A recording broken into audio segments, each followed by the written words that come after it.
फिर last class में क्या पढ़ा था हमने?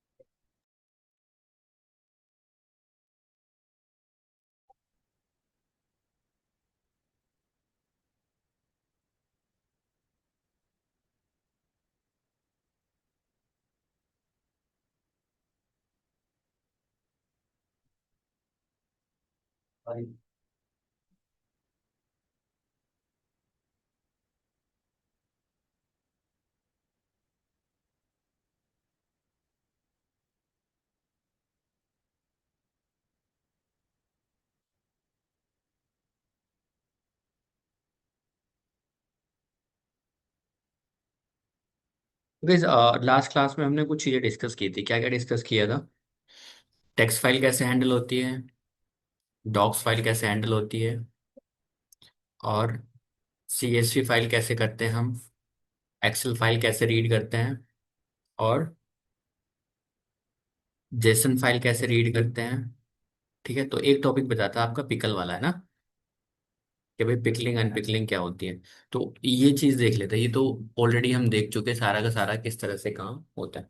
सो और थोड़ा डिटेल में जब पढ़ेंगे, जब हम नंपाई और पांडास पढ़ेंगे सीएसवी और एक्सेल के बारे में। ठीक है, सो फर्स्ट ऑफ ऑल देख लेते हैं भाई पिकलिंग और अनपिकलिंग होती क्या है, और पिकल मॉड्यूल किस काम आता है। इवन इम्पोर्टेंट क्वेश्चन भी है ये, कई जगह पर मैंने देखा भी।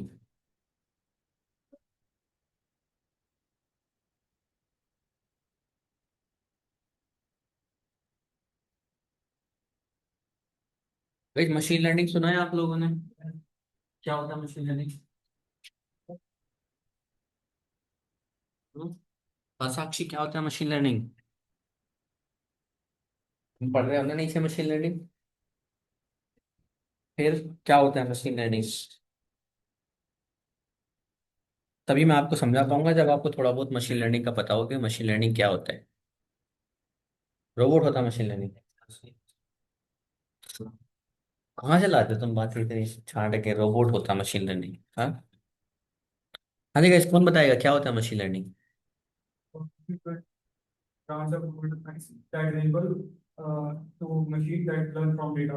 हम्म,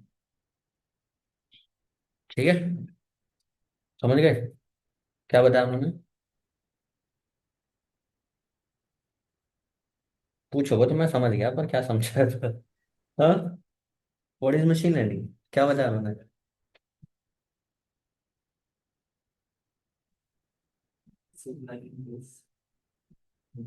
ये उसके नाम से ही पता चल रहा है, मशीन लर्निंग। मशीन क्या कर रही है? लर्निंग कर रही है, उसी को क्या कहते हैं? Machine learning. मशीन सीख रही है, उसी को क्या कह रहे हैं हम? Machine learning. कैसे सीख रही है? डेटा से। बस यही डेफिनेशन है मशीन लर्निंग की, इससे ज्यादा कुछ नहीं है। अब मशीन लर्निंग की जरूरत पड़ी क्यों गाइस? आपने कभी सोचा कि मशीन लर्निंग की जरूरत क्यों पड़ी? डेवलपर पहले नहीं थे क्या? क्यों जरूरत पड़ी मशीन लर्निंग की? डेवलपर तो पहले भी थे, आज भी हैं। बट एमएल की जरूरत क्या पड़ गई हमें कि भाई जो प्रॉब्लम सॉल्व नहीं कर पा रहा डेवलपर, ठीक है, तो पिकल से पहले उसको समझते हैं कि भाई क्या दिक्कत होगी। सुनिए, मान लिया जाए मैं आपसे बोलूं कि आप लोग आप सॉफ्टवेयर डेवलपर हो, ठीक है। आपके पास एक क्लाइंट आता है और वो कहता है कि भाई मुझे एक प्रोग्राम चाहिए, ठीक है, और प्रोग्राम इस तरह का चाहिए। मैं पुराने घर खरीदता हूँ या फिर पुरानी गाड़ियां खरीदता हूँ, डीलर हूँ मैं एक। मैं पुराने ये चीजें खरीदता हूँ और उनको आगे जाके सेल करता हूँ। हम्म, ठीक है। तो वो कहता है कि आपसे कि क्या प्रोग्राम चाहिए। वो कहता है कि मैं आपको कुछ वैल्यू दूंगा, लाइक डेटा दूंगा मैं आपको एक्सेल शीट के अंदर। तो फॉर एग्जांपल वो कहता है कि मैं पुरानी गाड़ियां बेचता हूँ या खरीदता हूँ, ठीक है। तो मेरे पास कुछ पुराना डेटा है जिसके हिसाब से मैंने गाड़ियां खरीदी हैं, किस ईयर में बनी थी, और क्या उसका मॉडल था, और कितनी चली हुई थी, क्या उसका कलर था, क्या रजिस्ट्रेशन था, कौन सा नंबर ऑफ ओनर था। तो जो भी हमने गाड़ियां अभी तक बेची हैं उसका ट्रैक हमने रखा है, कितने की खरीदी और इतने की बेची। तो आपको एक ऐसा सिस्टम बनाना है जो उस डेटा के हिसाब से, मैं अगर उसको बताऊं कि ये चीजें हैं उसके अंदर, वो मुझे आउटपुट दे दे, ठीक है। आपने बनाना शुरू किया, चलो ठीक है। उसने बताया आपको 4 कॉलम की वैल्यू। कितने कॉलम की वैल्यू? 4। ठीक है। आपने बोला चलो जी बना देंगे, इसमें कौन सी बड़ी बात है। उसने कहा कि गाड़ी का कलर, गाड़ी का मॉडल, गाड़ी कितने किलोमीटर चली हुई है, गाड़ी number of owner, second owner है या कितने ओनर है, नंबर ऑफ ओनर। ठीक है। उसने कहा कि अगर गाड़ी का कलर रेड है और मॉडल टाटा है, या फिर कोई भी गाड़ी का नाम हो सकता है, अगर 20K चली हुई है और नंबर वन ऑफ फर्स्ट है, तो उस गाड़ी का प्राइस कितना था, हमने रखा था लगभग 1 लाख रुपीज, मान लेते हैं हाइपोथेटिकली। आपने कहा ठीक है भाई। आपने एक कंडीशन ये लगाई, एक दूसरी कंडीशन थी और एक तीसरी थी। बना दिया आपने प्रोग्राम। आपने क्या कहा, ले भाई, if colour equals to red and model equals to Tata and क्या लिखा, दूसरा क्या था, kilometre driven. Kilometre equals to 20K and, और number of owner equals to 1 है, तो प्राइस कितना हो जाएगा, 1 लाख। ठीक है।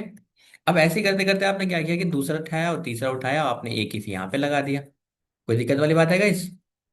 यही तो करते हैं, हमें प्रोग्रामर है, यही करते हैं, हमने प्रोग्राम बना दिया और तीसरी कंडीशन भी मैंने इस तरह से यहाँ पे लगा दी, प्रोग्राम बना दिया। क्लाइंट आता है हमारे पास, लो जी आपका सब कुछ तैयार है, सॉफ्टवेयर बन के रेडी है। अब वो कह रहा है भाई रुक जा, तसल्ली रखो थोड़ी, ये तो मैं बस समझा रहा था आपको।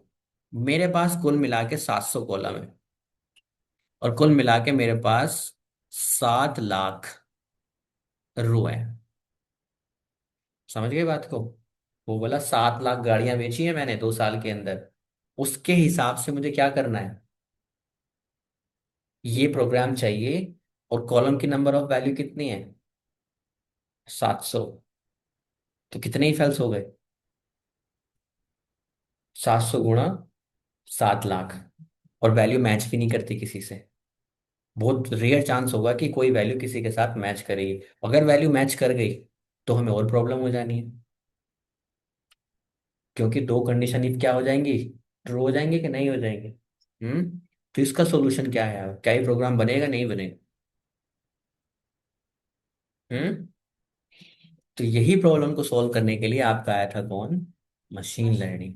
कि मशीन लर्निंग कहता है कि एक काम करते हैं, इस प्रोग्राम को हार्ड कोड करना पॉसिबल ही नहीं है। इस प्रोग्राम को हार्ड कोड पॉसिबल ही नहीं है कि हम इसको क्या कर दें, हार्ड कोड करके, जैसा हम डेवलपमेंट कर रहे हैं अभी। तो वो कह रहा है कि एक काम करते हैं, इस डेटा को लर्न कराते हैं, कोई एक ऐसा पैटर्न ढूंढते हैं इस डेटा के अंदर जो कॉमन हो, और उस पैटर्न को नए डेटा पे अप्लाई कर दिया जाए, और उससे क्या हो जाएगा कि हमें एक्सपेक्टेड आउटपुट मिल जाएगा। एग्जैक्ट नहीं मिलेगा, एक्सपेक्टेड आउटपुट मिलेगा। हम बात करेंगे किसमें, प्रोबेबिलिटी में, कितने प्रोबेबिलिटी चांसेस हैं कि डेटा जो है इसके आसपास फॉल करेगा। ठीक है। अब उसी चीज को दोबारा से हम थोड़ा सा और डिटेल में जानते हैं कैसे। मेरे पास डेटा है। अब गाइस खुद सोचना, डेटा मशीन लर्निंग कैसे सॉल्व करेगा इसके अंदर। पहले से ही कुछ कोड लिखे हुए हैं डेटा ड्रिवन, मतलब जिस तरह का डेटा उस तरह की एल्गोरिथम, जिस तरह का डेटा उस तरह की एल्गोरिथम। अब मैं आपसे कहूं कि अगर किसी का वर्क एक्सपीरियंस 4 साल का है, तो उसको सैलरी मिलेगी कितनी, 18 लाख। ठीक है, कितनी मिलेगी, 18 लाख। अगर किसी का 5 साल का है, तो उसकी सैलरी मिलेगी 22 लाख। ये डेटा है मेरे पास, है कि नहीं? हम्म अगर किसी की सैलरी 7 साल का एक्सपीरियंस है, सैलरी मिलेगी 30,000। अब इस डेटा के हिसाब से आपको बताना है क्या, अगर किसी की ईयर ऑफ एक्सपीरियंस 8 साल का है, तो मुझे कितना पैसा उसको देना चाहिए। यही मशीन लर्निंग की प्रॉब्लम है। हम्म अगर 4 साल का एक्सपीरियंस, कितनी सैलरी, 18 लाख। 5 साल का एक्सपीरियंस तो कितना, 22। 7 साल का एक्सपीरियंस तो 30, और 8 साल का तो, तो क्या आना चाहिए आपके हिसाब से इसमें, कितना, कैसे?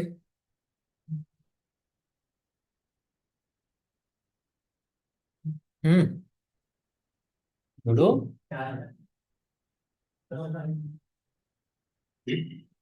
चार का कैसे गैप है इसमें, तो आठ का गैप है, 22 और 8। हम्म।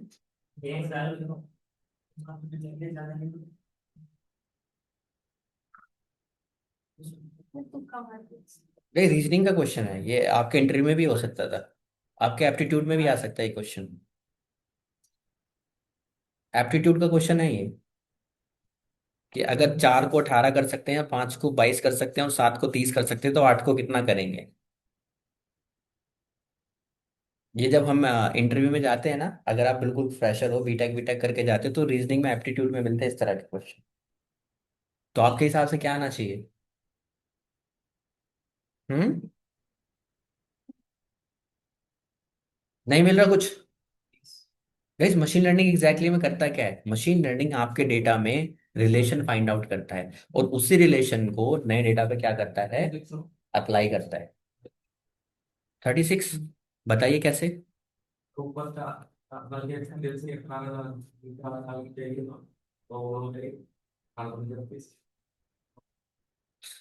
तो 5 वाले की 22 कहाँ हुई फिर। तो 12 ही होनी चाहिए थी इसकी तो। 34 आएगा ना। चलो देखो कैसे गाइस, इसमें रिलेशन है, एक डेटा में क्या रिलेशन है, 4 × 4 + 2।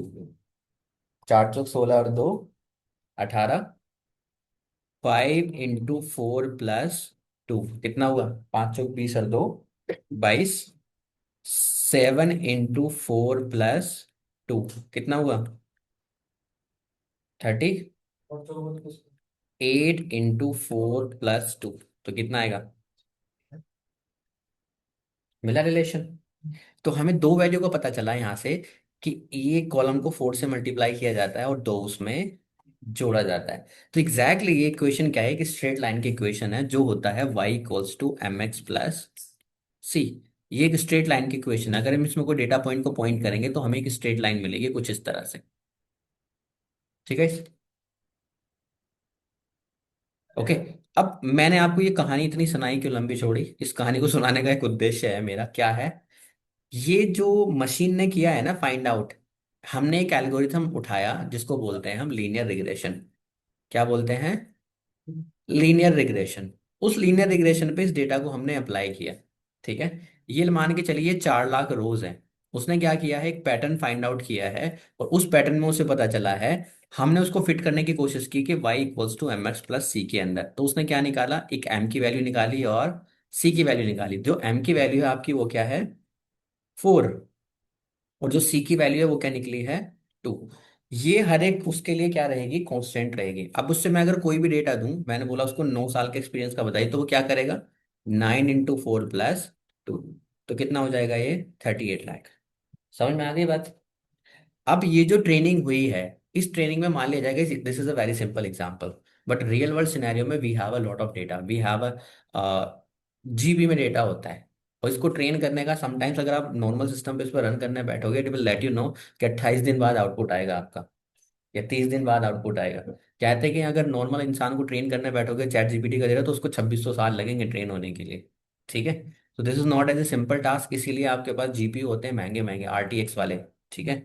आरटीएक्स 5000। ये नॉर्मल सीपीयू पे मैं करने बैठूंगा ना ट्रेनिंग करने, that I can not do that.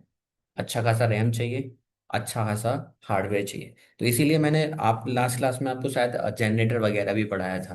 तो फॉर एग्जांपल, अगर डेटा हमें चंक में भेजना है, एक साथ सारा मैम नहीं रख सकते, मान लीजिए मेरे पास 4800 जीबी डेटा है, क्या एक साथ रैम पे लोड कर सकता हूँ उसको, या हार्ड डिस्क में ले जा सकता हूँ, नहीं। तो क्या करेंगे, बारी बारी से ट्रेनिंग करते रहेंगे। ठीक है। सो इन दिस एग्जाम्पल हमें पता चल गया कि बहुत ट्रेनिंग करने के बाद, मान लिया जाए ये ट्रेनिंग 10 आवर्स चली थी। कितने चली थी, 10 घंटे।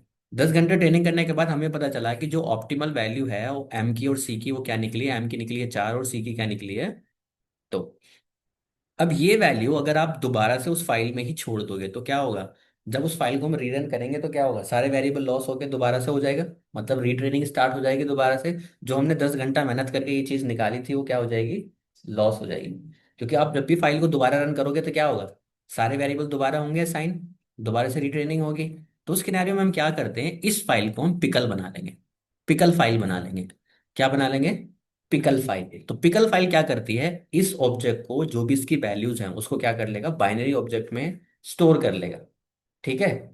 और हम उसको क्या कर लेंगे, स्टोर करके रख लेंगे। और रियल टाइम में जब हमें प्रेडिक्शन करना होगा तो उन्हीं वैल्यूज को हम पिकल मॉड्यूल करके क्या कर देंगे, लोड कर लेंगे। तो डंप करके क्या बनाएंगे, पिकल फाइल। और वापस से लोड करके क्या बनाएंगे, ऑब्जेक्ट। तो ये कोई भी ऑब्जेक्ट हो सकता है, कोई डिक्शनरी हो सकता है, कोई आपका, बेसिकली इसका यूज सबसे ज्यादा मशीन लर्निंग में ही होता है, जो आपने ट्रेनिंग की है उसके हिसाब से। ठीक है।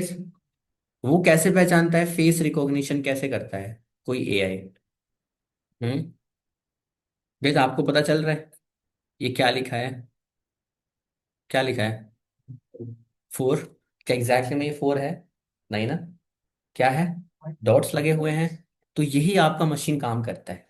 वो पहचानता है पैटर्न को, कौन सा पैटर्न किससे बन रहा है और ये किससे सबसे ज्यादा मैच हो रहा है, इसके एजेस किसके साथ मैच हो रहे हैं। मैंने उसको डेटा ट्रेन किया करने को दिया, तो मैंने उसको 2600 तरह का लिखा हुआ डिजिट दिया, 0 1 2 3 4 5। तो एक डेटा है, एमनिस्ट है शायद, आई डोंट नो उसका नाम क्या है, डिजिट्स रिकॉग्निशन करके कुछ है। तो उसमें क्या होता है कि 2600 लोगों ने, या I don't know remember exactly, digit बना के दिए थे। भाई कोई 6 ऐसे लिख देता है, कोई 6 ऐसे लिख देता है ना, कोई 6 ऐसे लिख देता है। तो मशीन को वो ट्रेन कराया गया कि ये सारे के सारे डेटा क्या हैं, 6 हैं। तो उसने क्या किया, सारे एजिस के पैटर्न सीखे पूरे बैठ के, बैठ के नहीं मतलब ट्रेनिंग करा के, कि भाई ये पैटर्न किससे मैच हो सकता है। तो वो क्या करता है, प्रोबेबिलिटी में काम करता है कि भाई 1 हो सकता है, उसके चांसेस हैं 10% होने के।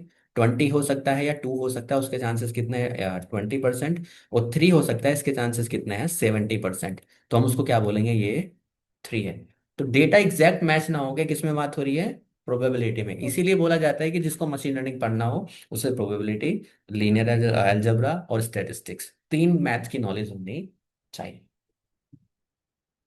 ठीक है खंड। हम्म। सुकेश, पिकल मॉड्यूल अब क्या करेगा, आपने ट्रेनिंग कर ली, आपने मान लिया जाए 10 घंटे 11 घंटे ट्रेनिंग कर ली, वहां से कोई ऑप्टिमल वैल्यू निकला है। ठीक है। और ये काम होता है सबसे ज्यादा कहाँ पर, न्यूरल नेटवर्क में।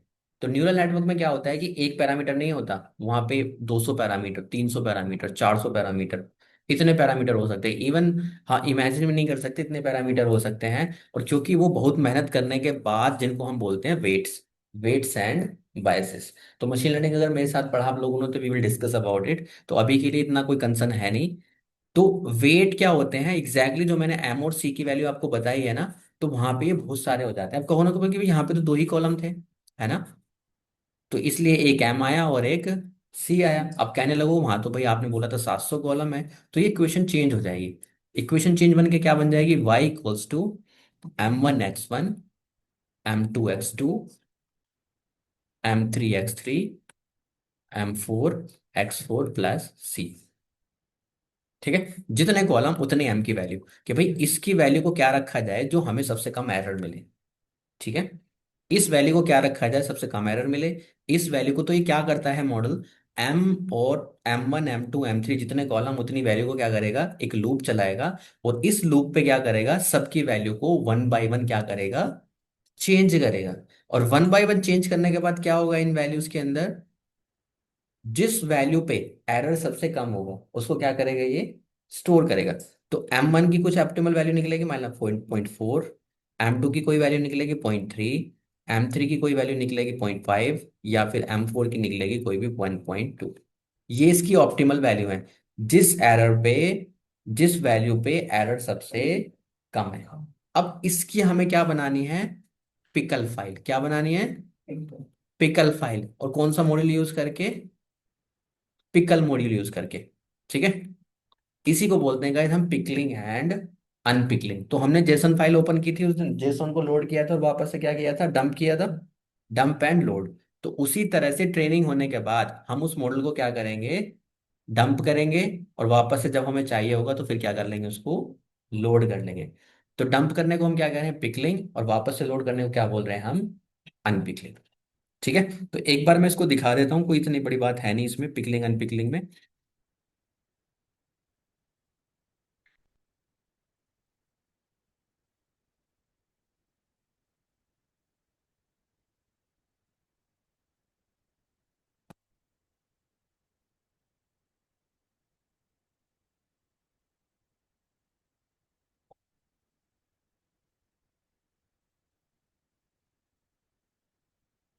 तो गैस ये एक बाइनरी फाइल है जो आपको दिख नहीं रही कि VS कोड से ओपन होगी। तो एग्जैक्टली में एक बाइनरी फाइल है जो कुछ वैल्यू को होल्ड करे बैठा है, और जब इसकी जरूरत होगी हम इसको क्या कर लेंगे, लोड कर लेंगे। लास्ट क्लास में जैसे जेसन मॉड्यूल को यूज किया था, ऐसे ही यहाँ पर किस मॉड्यूल को यूज करेंगे, पिकल मॉड्यूल को।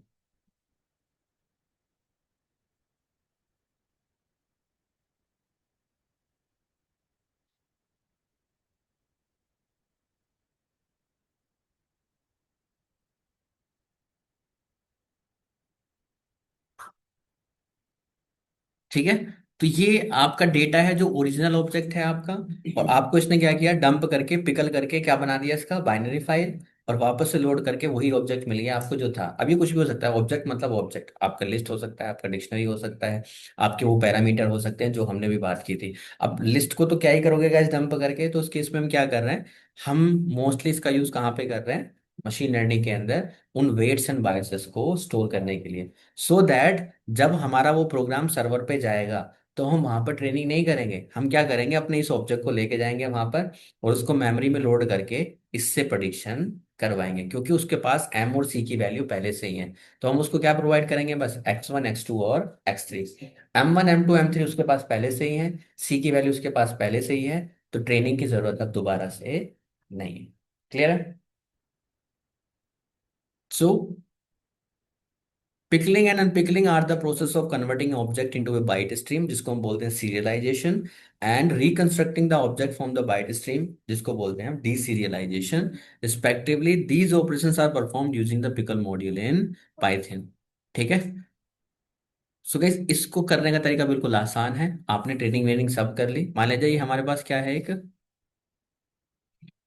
एक लिस्ट है हमारे पास, उसको हमने क्या कर दिया, बाइनरी ऑब्जेक्ट में कन्वर्ट कर दिया। तो मैंने सिंपल क्या किया, पिकल मॉड्यूल को इंपोर्ट करके विद ओपन, इसके नाम की एक फाइल बनाई है, इसका एक्सटेंशन क्या है, .pkl।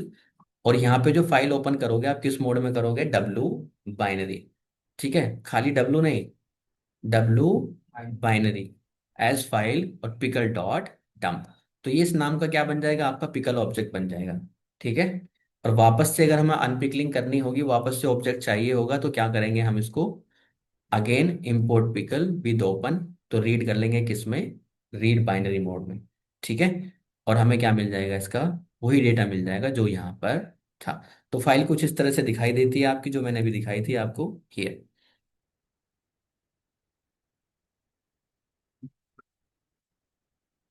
तो ये पिकल मॉड्यूल है, मतलब पिकल फाइल है। ये आपकी जुपिटर की फाइल है, और ये आपकी पिकल फाइल है। तो ये बाइनरी फाइल है, इसको ओपन भी करोगे तो देन, क्योंकि बाइनरी फाइल है, कोई लॉजिक है नहीं इसको नोट पैड से ओपन करने का। ठीक है। तो इस तरह के जार्गन वैल्यू आपको कुछ दिखेगी। क्लियर है guys, what is pickling and unpickling? हम्म।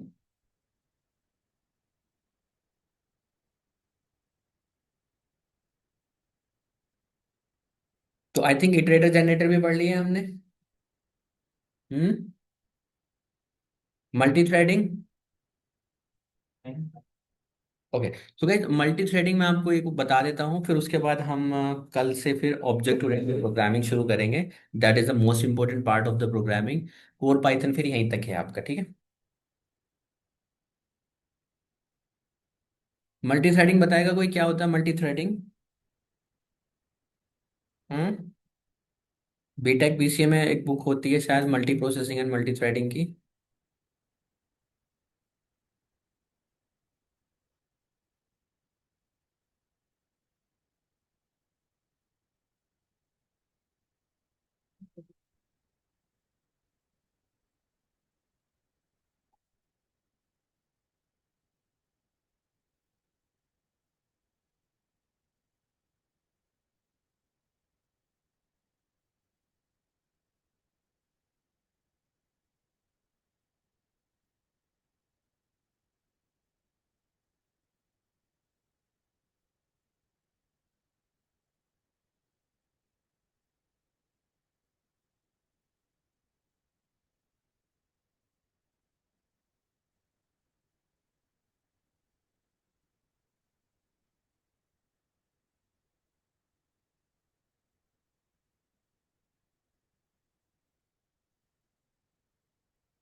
साक्षी पढ़ो, क्या होता है मल्टी थ्रेडिंग?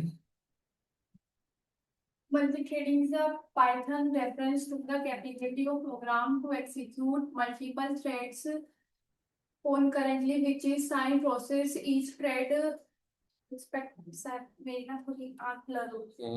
लग रहा है मुझे। हाँ जी सर, आप पढ़िए।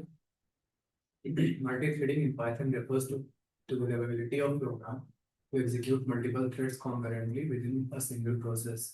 Each thread represents a separate flow of execution, allowing different parts of the program to run concurrently, potential, potentially improving performance and responsiveness. Okay, sir, let's break multi-threading step by step. Okay. So guys, ये कह रहा है कि आपके जो task हैं वो कैसे चलते हैं। Line by line code run होता है ना। अगर मैं कहूँ कि भी दो कोड एक साथ रन करने हैं आपको, मतलब दो लाइनें एक साथ रन करनी है, एक लाइन दूसरी लाइन पे डिपेंडेंट क्यों रहे? समटाइम्स डिपेंडेंसी भी जरूरी है, समटाइम्स नहीं है। कैसे? अगर हम यहाँ पे एक नई फाइल बनाएं, ठीक है, और मैं आपसे बोलूं, हमने यहाँ पे इनपुट लिया, और इनपुट लेने के बाद मैंने यहाँ पे कहा आपसे एंटर योर नंबर। ओके। और नंबर के अंदर यहाँ पे मैंने लिख दिया क्या, कि भाई यहाँ पे एक नंबर आएगा, ठीक है। कोई नंबर इनपुट करेगा यूजर, और नंबर इनपुट करने के बाद क्या होगा, नंबर इक्वल्स टू, आपने एक फंक्शन बना रखा है जो इस नंबर को क्या लिखेगा, एज ए एडिशन ले सकता है, मतलब नेम, नेम फंक्शन है, उसके अंदर ये नंबर आएगा और यहाँ क्या करेगा, प्रिंट। अगर if number equals to 10, then print this is, और यहाँ पे लिख दिया मैंने नंबर। ठीक है। इसको कुछ भी कर सकते हैं, यहाँ पे इस आर्गुमेंट को हम यहाँ पे नंबर 1 दे सकते हैं, लाइक दिस। सेम वेरिएबल भी दे सकते हैं। ठीक है। किसने नंबर दिया, 10 दे दिया, बात खत्म हुई। हम्म। अब इस फंक्शन को आपने कॉल किया गाइस, ठीक है, और इसके अंदर हम क्या कह रहे हैं, आर्गुमेंट कौन सा जाएगा, यही नंबर जाएगा, है ना। तो ये जो फंक्शन है कंप्लीटली, जब तक रन कराने का इसका कोई बेनिफिट नहीं है जब तक इनपुट नहीं आ जाता है। हम्म। है ऐसा कि नहीं है? तो अगर हम यहाँ पे इसको रन करें तो क्या होगा, और यहाँ पे इसको रन करें तो क्योंकि नंबर है यहाँ पे तो हमें यहाँ पे इंट लगाना पड़ेगा।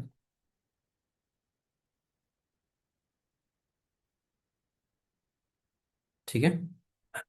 तो दिस इज 10। अब अगर ये फंक्शन आपने पहले चला दिया और पहले कॉल कर दिया तो इसका मतलब क्या है, एरर मिलेगा कि नहीं मिलेगा? गाइस, अगर हम इनपुट ना चलाएं, ठीक है, और हम डायरेक्ट इस फंक्शन को बना के रन करें तो ये क्या कहेगा हमसे कि नंबर इज नॉट डिफाइंड, बोलेगा कि नहीं बोलेगा? अगर हम इसको रन कर दें तो करेगा कि नहीं करेगा? ये क्या बोलेगा, number is not defined. Number is not defined. क्यों? क्योंकि इनपुट पहले चलना चाहिए था। अब बेसिक अगर इस लाइन को हम नीचे भी कर दें तब भी वही बात है कि नहीं है। बेशक आपके इनपुट में यहाँ पे दिया हुआ है ये नंबर, बट यहाँ पर अगर फाइल दी हुई होती तो इसका मतलब क्या है, इस ये लाइन पहले चलती और ये लाइन बाद में, तो तब भी आपको क्या मिलता है, एरर मिलता है कि नहीं मिलता? सो यहाँ पर एक चीज लिखी हुई है, ग्लोबल इंटरप्रेटर लॉक, जिसको कहते हैं हम गिल। क्या मतलब है उसका, एक बार समझते हैं पहले।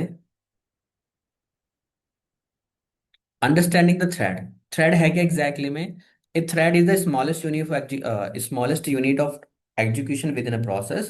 Multiple threads can exist within a single process and they share the same memory space. Threads are lightweight compared to the processes because they share resources such as memory, file handles, etc. एक यहाँ पर term लिखी हुई है global interpreter lock, जिसको हम कहते हैं गिल्ड। So Python global interpreter lock ensures that only one thread executes Python byte code at a time, कि भाई एक टाइम पे एक ही बाइट कोड क्या होगा, रन होगा। This means that multithreading in Python doesn't fully utilize multiple CPU codes for CPU bound tasks. However, it is still beneficial for input output bound tasks such as network request or disk operations, where threads can perform useful work while waiting for input output operations to be complete. अब वो कह रहा है कि एक time पे एक ही thread run होगा भाई, ठीक है, जो कि हमारे केस में हो रहा था कि जब तक इनपुट नहीं आ जाएगा आगे की लाइन में वो नहीं जाएगा। तो एक जगह पर तो ये अच्छी चीज भी है, क्यों? क्योंकि दूसरा फंक्शन उसी इनपुट का क्या कर रहा है, वेट कर रहा है। सो दैट्स वाई ठीक है, काम कोई दिक्कत वाली बात नहीं है। बट अगर मैं यहीं पर फाइल डाउनलोडिंग लगा दूं तीन एक साथ, क्या उसको वेट करना चाहिए उस टाइम पे? तो फिर क्या हुआ, नुकसान हुआ कि नहीं हुआ? कि भाई जब टास्क हम अच्छे से कर सकते हैं लाइक दिस, फॉर एग्जाम्पल हम यहाँ पे कह रहे हैं हमारे पास ये तीन चीजें हैं, ठीक है, हमने एक फंक्शन बनाया टास्क वन के नाम से। ये फंक्शन क्या करता है, स्टार्ट करता है और 4 सेकंड का टाइम लगाता है इसको प्रोसेस करने के लिए, और बदले में क्या रिटर्न करता है जब टास्क ये कंप्लीट हो जाता है, ठीक है। उसके बाद टास्क टू हमने बनाया क्या प्रिंट करता है, task two has started, 4 second का टाइम लेता है ये प्रोसेस होने में, और उसके बाद रिटर्न करता है टास्क कंप्लीटेड। ओके, उसी तरह से हमने टास्क थ्री यहाँ पे बनाया, ये टास्क वन स्टार्टेड का हमें मैसेज देता है, और 4 सेकंड के लिए अपना प्रोसेस करता है डेटा, और उसके बाद क्या कर देता है, वैल्यू को रिटर्न कर देता है। तो आप सोच के देखिए, सबसे पहले टास्क ये कंप्लीट होगा, उसके बाद ये टास्क तब शुरू होगा, कब, जब पहला वाला कंप्लीट हो जाएगा, और टास्क थ्री जब चलेगा जब ये दोनों ऊपर के कंप्लीट हो जाएंगे। तो क्या आपको नहीं लग रहा कि हम अपने सीपीयू की पावर को यूटिलाइज नहीं कर पा रहे? जब हमारा मल्टीपल कोर सीपीयू है और मल्टीपल थ्रेड्स को वो एक साथ कौन करंटली रन कर सकता है, तो इसी को हम क्या कह रहे हैं, मल्टी थ्रेडिंग। मैं चाहता हूं अगर इस टास्क को हम रन करें तो यहाँ पे टाइम कैप्चर कर रहे हैं स्टार्ट टाइम, और यहाँ पे लिख दिया हमने टाइम डॉट पफ काउंटर, इसका मतलब जो इनिशियल टाइम है उसको कैप्चर कर रहे हैं किसके अंदर, स्टार्ट टाइम के अंदर। और ये जो टाइम डॉट बफ काउंटर जो करंट टाइम होता है वो उसको स्टोर कर लेता है, और उसको किसके अंदर कर दिया है, एंड टाइम। तो मैं कह रहा हूं कि इस टास्क तीनों टास्क को कंप्लीट होने में जितना टाइम लगा है, मैं स्टार्ट टाइम से और एंड टाइम के बीच में क्या कर दूंगा, कैलकुलेट कर दूंगा। तो मैंने एंड टाइम में से क्या माइनस कर दिया है, स्टार्ट टाइम को, तो जो भी टाइम हो रहा होगा उस टाइम पे, और जब ये टास्क खत्म हुआ है तो एंड टाइम के अंदर दोनों को क्या कर दिया, माइनस। तो यू विल सी ये कैसे प्रोग्राम रन कर रहा है, task one is started please wait, task one completed, दूसरा स्टार्ट हुआ, तीसरा स्टार्ट हुआ, कंप्लीट हुआ, टोटल टाइम टेकन कितना है, 12 सेकेंड। 12 क्यों है, क्योंकि 4 4 सेकंड लिए ना तीनों ने। और गाइस कुछ इन्होंने भी टाइम लिया होगा, इंपोर्टिंग में टाइम लगा होगा, बाइट कोड में कन्वर्ट हुआ होगा, उसके बाद लाइन बाय लाइन ये चेक भी हो रहा है, उसके बाद टाइम के अंदर वैल्यू भी जा रही है, तो हो सकता है तो बाकी का टाइम कहाँ पे है, 0.00 ये टाइम। हालांकि this is not the right way to check the time performance guys, this is not the right way. तो अगर डीएसए आप पढ़ोगे तो वहां पर ये तरीका सही नहीं है, क्योंकि हो सकता है मेरा i7 है, 13 जनरेशन लैपटॉप है, सेम लैपटॉप अगर लो कॉन्फ़िगरेशन में चेक करोगे तो हो सकता है ये ज्यादा टाइम खा जाए आप, ठीक है। बट वहां पे ये मुद्दा नहीं है, अभी ये मुद्दा ये है, हम चाहते हैं ये टास्क कितनी देर में खत्म हो जाए, 4 सेकेंड में। अब उनको हम क्या करेंगे, कॉन्करेंटली रन करेंगे। तो हम इसको मान रहे हैं ये एक थ्रेड है, ये भी एक थ्रेड है, और ये भी एक थ्रेड है। तीनों थ्रेड को क्या कर दें, एक साथ स्टार्ट कर दें, और क्या कर दें, फिनिश कर दें। ठीक है, समझ गए? तो हम क्या करेंगे, इनको थ्रेड में कन्वर्ट करेंगे, मतलब हमने एक मॉड्यूल इंपोर्ट किया, क्या, थ्रेडिंग। थ्रेडिंग से हम क्या करेंगे, हमने एक थ्रेड वन बनाया, और उसको क्या कर दिया, थ्रेडिंग डॉट थ्रेड, और थ्रेड के आगे क्या कर दिया, target equals to task one. Task one क्या है, हमारे फंक्शन का मान है, सिंपल। फंक्शन कॉल होगा जब हम थ्रेड को चलाएंगे, ठीक है। थ्रेड कब चलेगा, thread one dot start method जब इस पे कॉल किया जाएगा। दूसरा हमने थ्रेड टू यहाँ पे बना दिया, और तीसरा थ्रेड थ्री हमने यहाँ पे बना दिया। तीन थ्रेड बन गए हमारे। अब क्या करें, हम थ्रेड को स्टार्ट कर रहे हैं, ठीक है। इस thread one dot start, thread to dot start, और थ्रेड थ्री डॉट स्टार्ट। आप देखोगे तीनों एक साथ मैंने स्टार्ट किए हैं। अब की बार ऐसा नहीं होगा कि टास्क वन एज स्टार्टेड वो 4 मिनट तक प्रोसेस करेगा और उसके बाद क्या करेगा, वैल्यू को रिटर्न करके नहीं जाए, नहीं। मैंने क्या किया है, थ्रेड को एक साथ स्टार्ट किया है, ठीक है। तो अब क्या होगा, आप देखोगे एक साथ आउटपुट आया, ध्यान से देखना दोबारा से, एक साथ आउटपुट आया है, और एक साथ ही क्या आया है, वैल्यू आया, ठीक है। ठीक है, task one and started, task 2 has started, task 3 has started. समझे? इसमें और इसमें क्या डिफरेंस हुआ दोनों में?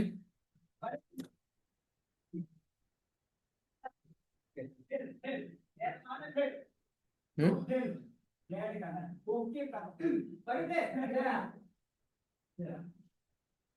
समझ में आई बात? यहाँ पे क्या डिफरेंस आया कि टास्क तीनों एक साथ स्टार्ट हुए। ठीक है। Task 1 has started please, task 2 has started please, और टास्क 3 हैज स्टार्टेड। अब जितना वो टाइम लगा रहे हैं उतना टाइम लगा रहे हैं। इवन हम इन गाइस इसको ज्वाइन भी करा सकते हैं टास्क को। मतलब ज्वाइन कैसे? कि जो सबसे ज्यादा टाइम ले रहा है केवल वही टाइम के साथ वो टास्क हमारे आने चाहिए। मान लिया जाए अब ये 4-4 सेकंड सारे ले रहे हैं। ठीक है। तीनों एक साथ रन हुए। पहले 1 आया, फिर 3 आया, और फिर 2 आया। 2 क्यों आया सबसे बाद में? क्योंकि मैंने 2 का टाइम चेंज कर दिया हुआ। सी। तो क्या फायदा हुआ गाइस? जिसको जितना टाइम लगना है वो आ जाएगा आउटपुट लेके, वो दूसरे का वेट नहीं करे। समझ में आ गई बात? मल्टी थ्रेडिंग इसको ही बोलते हैं। ठीक है। अगर मैं यहाँ पे एक साथ कर दूं, इसको भी 4 ही कर दूं, तो क्या होगा? ये तीनों एक साथ ही आ जाएंगे। समझ गए? तो अगर 1 सेकंड में एक आ रहा है दूसरा, तो अब क्या हुआ, हमने टास्क को ज्वाइन करा दिया, एंड टोटल टाइम हमने हटा के कितना कर दिया है? 4 सेकंड। इसको बोलते हैं हम क्या? Multi threading. कि भाई जो हमारा ग्लोबल इंटरप्रेटर लोग था जो हमारे टास्क को रोक रहा था, हमने मल्टी थ्रेडिंग के अंदर थ्रेडिंग मॉड्यूल यूज करके तीनों टास्क को एक साथ ज्वाइन करके अपने सीपीयू की पावर को यूटिलाइज किया, और तीनों टास्क को कॉन्करेंटली रन करा दिया। ठीक है।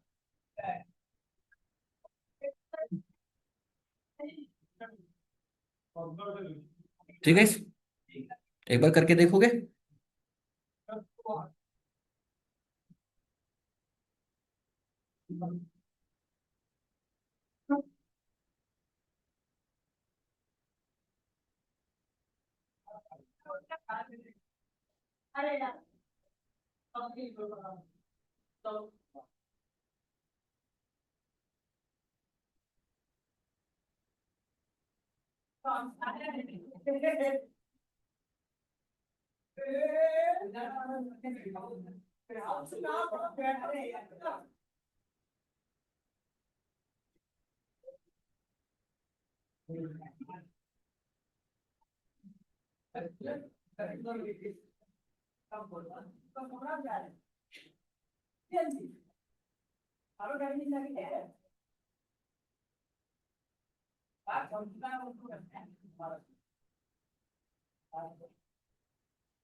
Yes, sir.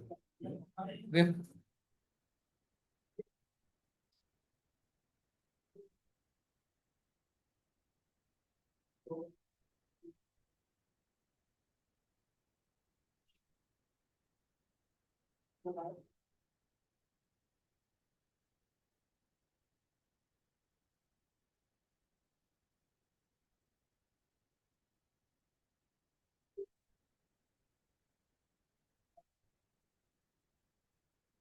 सो गाइस, घर जाके मल्टी प्रोसेसिंग देखेंगे आप एक बार, ठीक है, कि भाई मल्टी थ्रेडिंग में और मल्टी प्रोसेसिंग में क्या डिफरेंस होता है।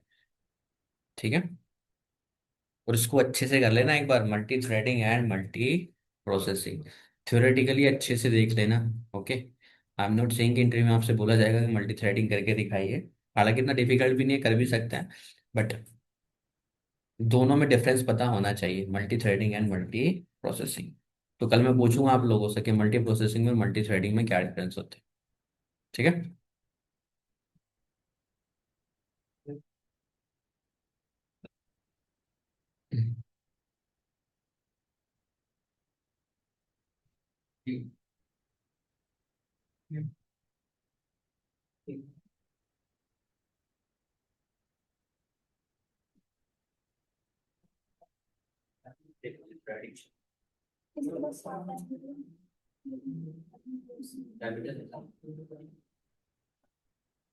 अरे देखो तो गूगल ढूंढ रहा है, कहीं ना कहीं।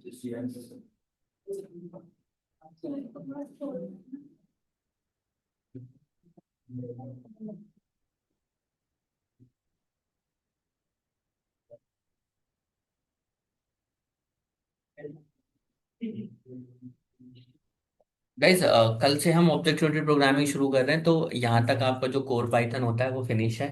ठीक है। यहाँ से मैक्सिमम मुझे 3 वीक्स मान के चलिए बस चाहिए, and Python will be over. ठीक है।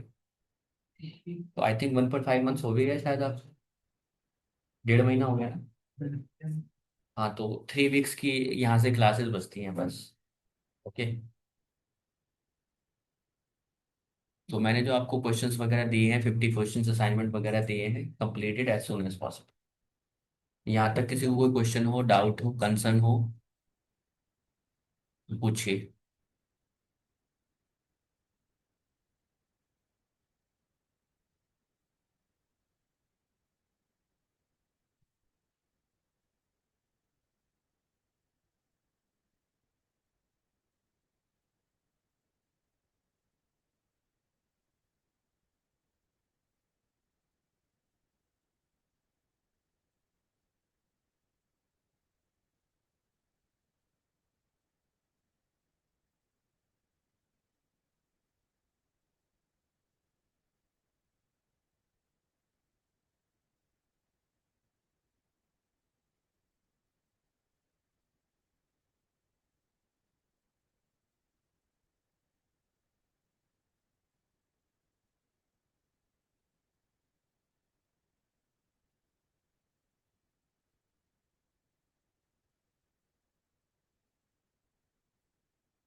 यस।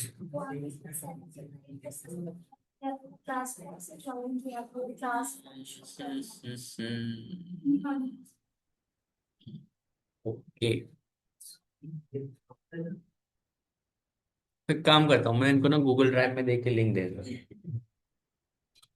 चॉइस हो गया सब।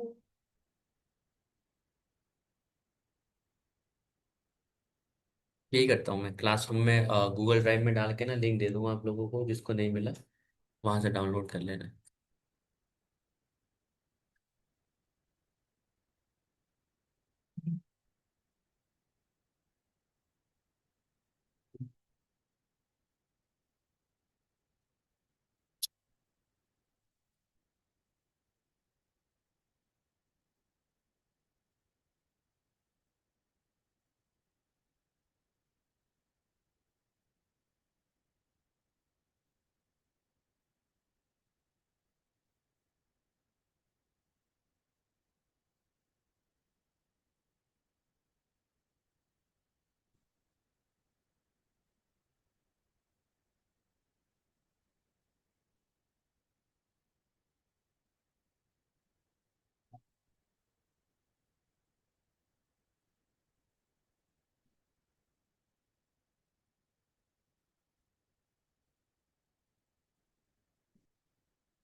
वैसे एक्सेप्शन हैंडलिंग हमने देखा है? नहीं। वैसे छोटा सा टॉपिक है, अभी फिनिश कर देता हूँ इसको, ठीक है।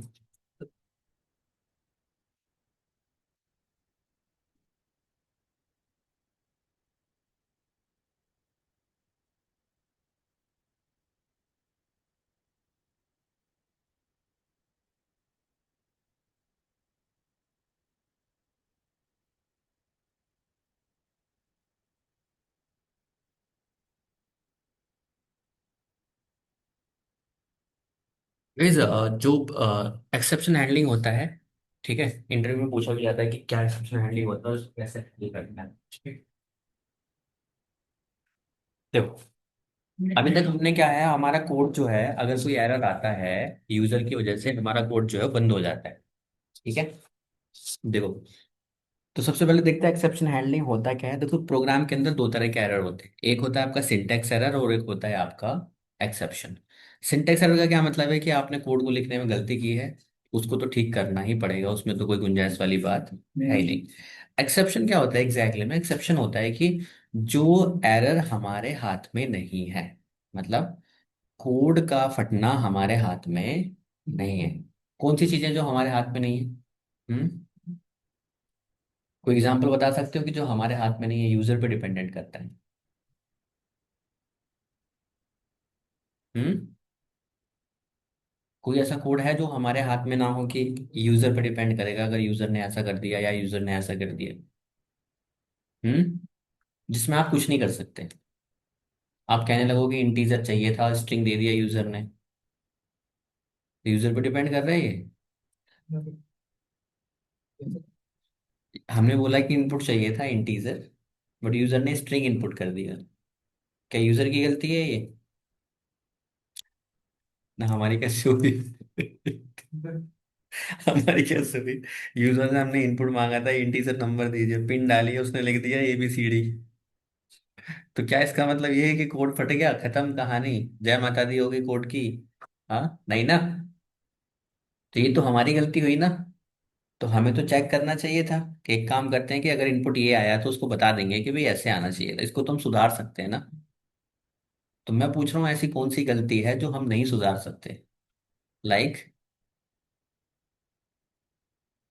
फॉर एग्जाम्पल, अगर आपका एप्लीकेशन इंटरनेट से चलता है और उसके फोन में रिचार्ज नहीं है, आप क्या कर लोगे? हाँ, इंटरनेट चाहिए कि नहीं चाहिए एप्लीकेशन रन होने के? ठीक है। तो ये क्या हुआ गाइस, एक तरह से एक्सेप्शन हुआ। फॉर एग्जाम्पल, हमारा कोई सर्वर है, जो हमारी एप्लीकेशन है किसी डेटा को फैच करती है कहीं से, और वो सर्वर ही डाउन हो गया है ना। कोड में कोई कमी है आपके? नहीं ना, कोड बिल्कुल सही है। अगर कल को सर्वर अवेलेबल हो जाएगा, वापस डेटा आने लगेगा, तो इसका मतलब उसमें हम भी कुछ नहीं कर सकते। तो इनको क्या बोलेंगे हम, एक्सेप्शन।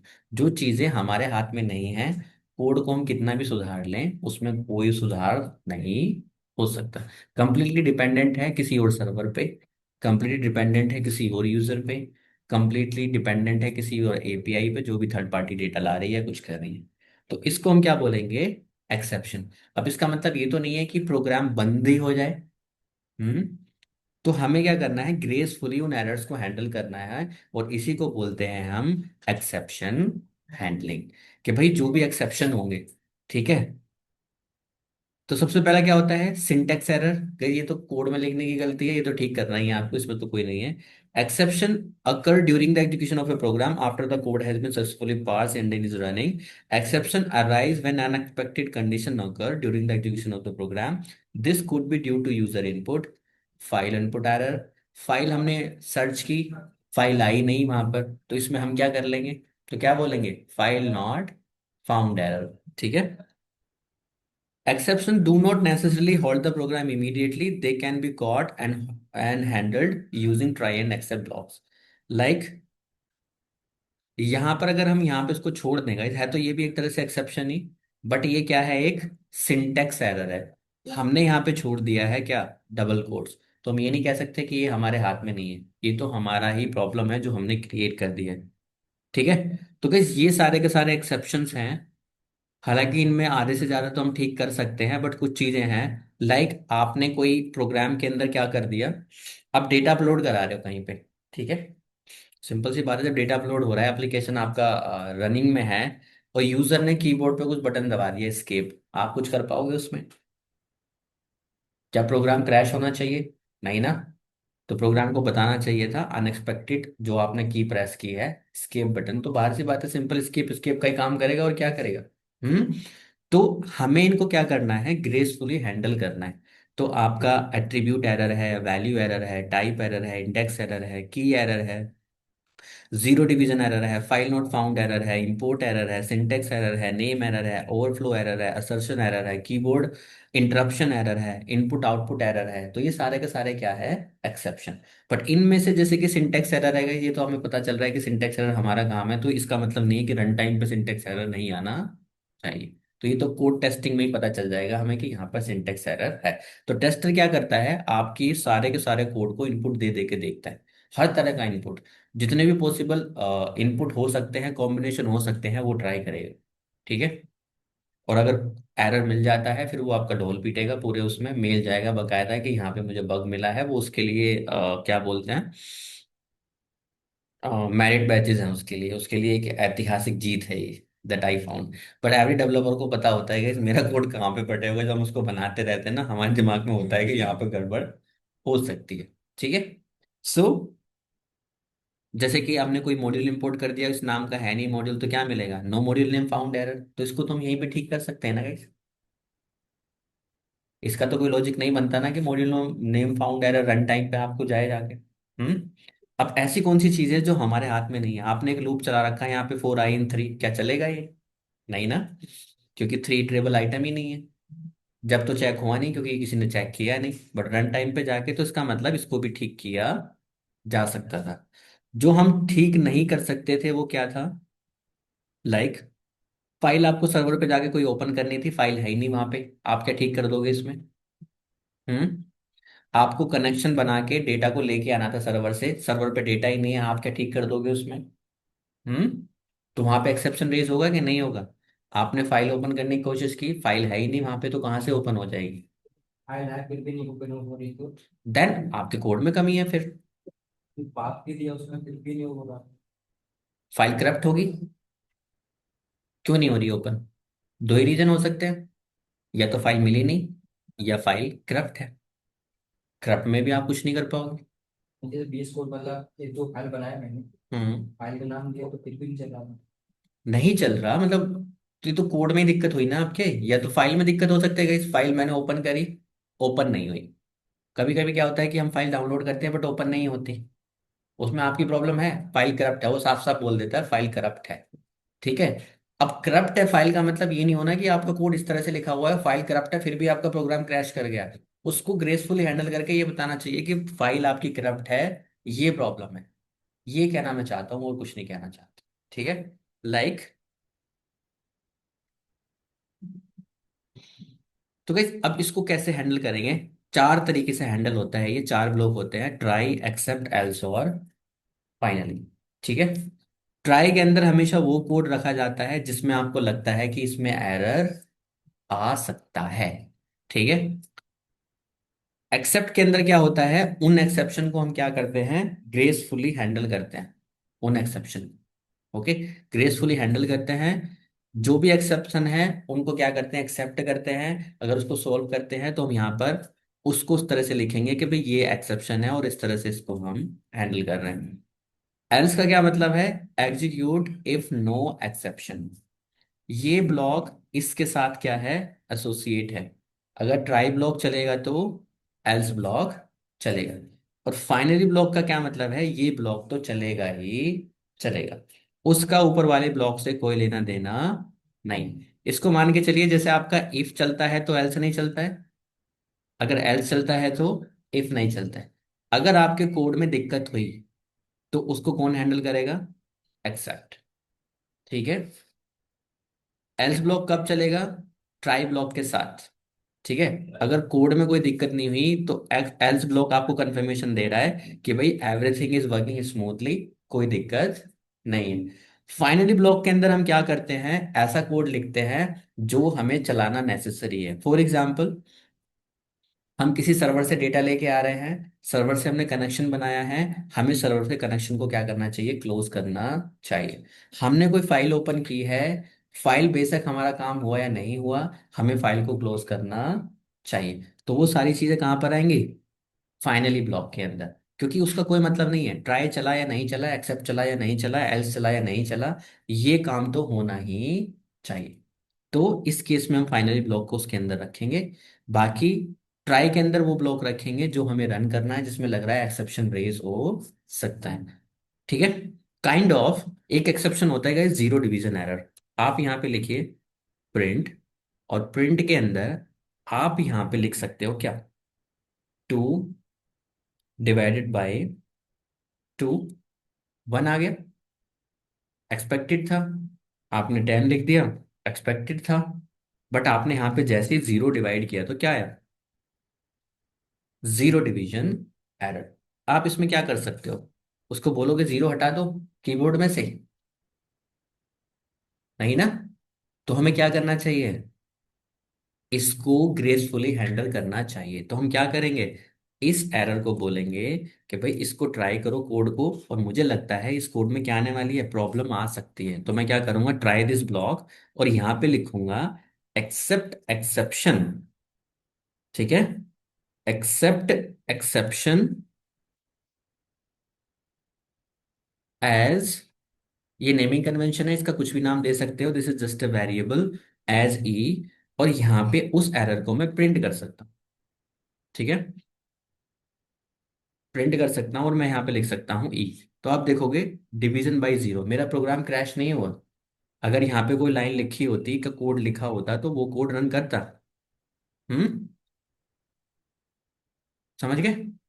यहाँ पे मैं खुद का कस्टम मैसेज दे सकता हूँ, क्या लिख सकता हूँ यहाँ पे, जीरो इज नॉट एक्सेप्टेड।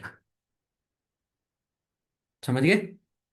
अब मेरा प्रोग्राम रन कर रहा है, जीरो की वजह से वो क्रैश नहीं कर रहा है। तो अगर मैंने इसको कोड को डायरेक्ट लिखा होता तो क्या प्रॉब्लम होती, ये प्रोग्राम क्रैश करके इसके नीचे वाली लाइन कभी रन ही नहीं करती। तो ये क्या होता, कभी हेलो का मुझे आउटपुट मिलता ही नहीं। यहाँ पे क्या हुआ, एक एक्सेप्शन रेज हुआ, कौन सा, जीरो डिवीजन एरर। ठीक है। समझ में आ गई बात। तो एल्स ब्लॉक क्या करता है, एल्स यहाँ पे लिख सकते हो आप, एल्स, तो एल्स एसोसिएट है किसके साथ, इसके साथ, ट्राई ब्लॉक के साथ, print no problem in try block. तो यहाँ पे ये चला है इस ब्लॉक, नहीं चला है। क्यों? क्योंकि एक्सेप्शन रेज हुआ है। तो अगर मैं यहाँ पे लिख दूं 1, तो आप देखोगे no problem in try block चला। तो अगर ट्राई चल रहा है तो एल्स भी चल रहा है, और फाइनली तो चलेगा ही चलेगा। फाइनली का कोई लेना देना नहीं है किसी ब्लॉक के साथ। तो फाइनली में हमने लिख दिया print all connection and files have been closed. Done. तो ये ब्लॉक तो चलेगा ही चलेगा, नो मैटर एक्सेप्शन रेज हुआ या फिर नहीं हुआ। तो यहाँ पर अगर आपने जीरो लिखा तो आप देखोगे ये वाला पार्ट नहीं चला, बट फाइनली आपका ब्लॉक चला ही चला है, इसलिए इसका नाम क्या दिया हमने, फाइनली। ठीक है। तो इंटरव्यू में गए ये सबसे, एक्चुअली ये सबसे इंपॉर्टेंट पार्ट है, एक्सेप्शन हैंडलिंग। क्यों? क्योंकि अगर आपका कोड सही भी लिखा हुआ है और आपने उसको एक्सेप्शन को हैंडल नहीं किया है ढंग से, तो आपका कोड फटना तय है। आप इसमें कुछ नहीं कर सकते, बेशक आपका टेस्टर ने भी टेस्ट कर लिया है, सबने टेस्ट कर लिया है, बट अगर आपको लगता है कि एक्सेप्शन रेज हो सकता है, तो हम उसको हमेशा ट्राई ब्लॉक में ही, अब कोई कहीं पे यूजर का इंटरवेंशन नहीं है जरा सा भी, या फिर कोई कनेक्शन बन ही नहीं रहा है, तो उसमें ट्राई ब्लॉक की जरूरत नहीं है। हम्म। अगर मैं कह रहा हूँ प्रिंट हेलो ही प्रिंट करना है मुझे, और मुझे पता है कि प्रिंट हेलो डबल कोट्स लगा प्रिंट करना है, उसमें कोई इंटरवेंशन किसी का भी नहीं है, बट ऑलवेज ट्राई कि हम एक्सेप्शन हैंडल इसी तरह से करेंगे। इवन गाइज हम अपने कस्टम एक्सेप्शन भी रेज कर सकते हैं। कैसे? I show you. Raise keyword की मदद से। ठीक है। लाइक दिस, आपने एक फंक्शन बनाया, फंक्शन के अंदर आपने कहा कि अगर बी आ जाता है तो क्या करना है आपको, एक एक्सेप्शन रेज करना है जिसका नाम क्या है, वैल्यू एरर। ठीक है। तो यहाँ पे मैसेज जैसे आपने आता है, जैसे मैसेज आपका आता है लिखा हुआ, can not divided by zero. तो अगर यहाँ पे एक्सेप्शन में आप लिख दो, क्या, पागल ही बोलेगा ये। ठीक है। तो क्या कह रहा है, पागल। सिंपल समझ में आई बात। तो ये हमारा कस्टम एक्सेप्शन है कि अगर ये प्रॉब्लम ओकर होती है तो ये एक्सेप्शन रेज होना चाहिए, और हम उस एक्सेप्शन को क्या कर सकते हैं, एक्सेप्ट कर सकते हैं, और उसे हमें पता चल जाएगा कि ये हमारा एक्सेप्शन रेज हुआ है, और अब हमें क्या करना है, उसको हम ग्रेसफुली हैंडल कर सकते हैं कहाँ पर, एक्सेप्शन। ठीक है। तो इसके लिए कौन सा कीवर्ड यूज होता है, रेज कीवर्ड। आपको वैल्यू एरर करना है, आपको टाइप एरर करना है, तो ऑटोमेटिकली पाइथन क्या करता है, आपको एक्सेप्शन रेज करके देता है। तो समटाइम्स एक्सेप्शन का भी एक्सेप्शन हो जाता है, एक कोड की लाइन की वजह से दूसरे कोड में एरर आया, तो पहले वहां पे एक्सेप्शन रेज हुआ, और उसकी वजह से कहाँ हुआ, दूसरी लाइन में एक्सेप्शन। इसीलिए आपने देखा होगा कभी कभी आपको दो तीन एरो दिखाई देता है। हम्म। तो इसका मतलब क्या है कि एक लाइन से दूसरी लाइन में एक्सेप्शन रेज हो रही है। ठीक है। तो आई होप समझ में आया, try except else and finally. तो अब आप जितने भी कोड लिखेंगे, मैं उसमें सारे इनपुट ट्राई करूंगा, ऐसा नहीं होना चाहिए। कैसा? कि बस कोड में कुछ इनपुट मांग रहा था इंट, और स्ट्रिंग डाल दिया और कोड खत्म कहानी। मैं आपको एक्सेप्शन दिखाऊंगा भी, ये वेबसाइट के अंदर मुझे नंबर्स देने थे, बस मैंने क्या कर दिया, क्या दे दिया, स्ट्रिंग दे दिया, ए लिख दिया उसके अंदर, सारा वेबसाइट ही खत्म हो गया। ओके, खत्म। HTTP एरर कह के वो बंद ही हो गया। क्यों? क्योंकि सर्वर से जो हमारा बैकएंड था उस पर रिस्पॉन्स ही नहीं आया उस पर। ठीक है। तो ये चीज भी मैं आपको दिखाऊंगा। ओके। तो अगर हमने प्रॉपर हैंडलिंग की होती तो वेबसाइट डाउन नहीं होती, उसमें क्या आना चाहिए था, वी एक्सेप्ट ओनली इंटीजर्स या फिर नंबर्स। फिर कोड मिला दे लगाएंगे कि मतलब स्टार्टिंग में लगा देंगे। कहाँ पे? इसकी कोई लिमिट नहीं है, जहां पर आपको लगता है यहाँ पे एरर की संभावना है, दो तीन ट्राई लगाने हैं, दो तीन ट्राई लगा लिए, डजेंट मैटर। ठीक है। चलिए, थैंक्स।